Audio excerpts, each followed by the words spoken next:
छा माण्हूअ खे अंत समय ईंदो ॾिसी मरण खां पहिरीं पंहिंजो अनुभव पंहिंजे परिवार ऐं समाज खे ॿुधाइण न वञणु खपे? पर इहो थींदो कान्हे, अहंकार जे करे। तो किथे ग़लती कई जीवन में, तुंहिंजा कहिड़ा निर्णय ग़लति हुआ ऐं छा करणु सही हो, इहो ॿुधाए त वञ घटि में घटि परिवार खे, चाहे पुरुष हुजे चाहे स्त्री हुजे।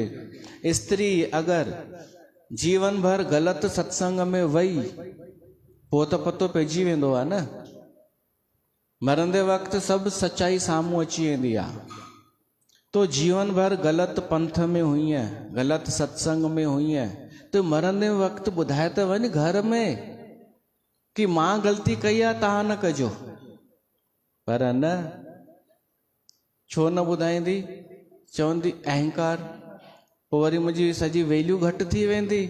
हींअर केॾी इज़त ठाही आहे, कूड़ी सूड़ी दड़का ॾेई ऐं ताना हणी मां पंहिंजो रुतबो ठाहियो आहे, उहो ई हलियो वञे मुंहिंजो।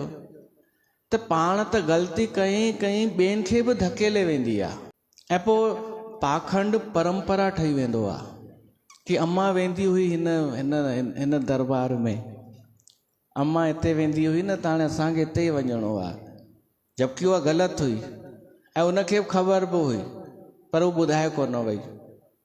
ईअं पिए थियूं परंपराऊं हलनि ग़लति, चाहे कोई संत, चाहे पंथ, चाहे कोई सत्संग जेको ग़लति आहे, जलेबीअ खे ॿुधाइण त खपे कि मां फाथी आहियां, तव्हां न फासिजो।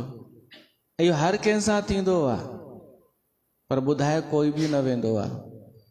त मरंदे मरी वेंदा, पर अनीति न छॾींदा आहिनि। उन्हनि खां ही कुंभ करणु सुठो कि मरण खां पहिरीं बि हुनखे सम्झाए थो वञे, रावण खे सच ॿुधाए थो वञेसि कि मां त मरंदुमि, पर सच हीअ ॻाल्हि अथई, तो ग़लति कयो आहे।